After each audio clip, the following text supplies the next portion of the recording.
صرف یہ اپیل کرتی ہوں کہ میرے والد کو بازیاب کریں.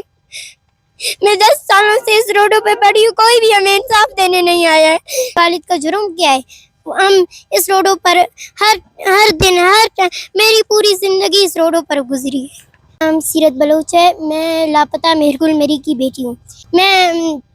میں اس ریاست سے یہ اپیل کرتی ہوں کہ میرے والد کو بازیاب کریں, تمام بلوچوں کو بازیاب کریں. اس ریاست نے میرے والد کو 10 سالوں سے اپنے زندانوں میں بند کیا ہے. آج میرے والد کی 10 سال پورے ہو چکے ہیں. اگر میرے والد کا کوئی گناہ ہے, کوئی جرم ہے, تو اسے عدالت میں لائیں.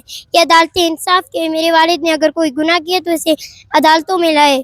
ڈاکٹر مبارک بلوچ ہماری آواز تھی, آج وہ آواز بھی قید خانوں میں بند ہے. اس سے والد کا جرم کیا ہے؟ ہم اس روڈوں پر ہر دن میری پوری زندگی اس روڈوں پر گزری ہے. میں صرف یہ اپیل کرتی ہوں کہ میرے والد کو بازیاب کریں. میں 10 سالوں سے اس روڈوں پہ پڑی ہوں, کوئی بھی ہمیں انصاف دینے نہیں آیا ہے.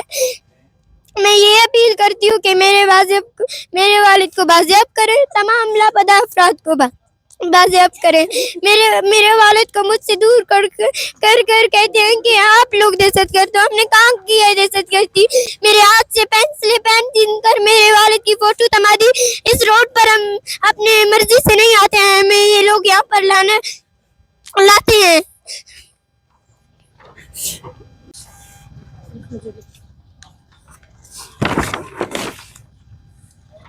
السلام علیکم. میں مہرگل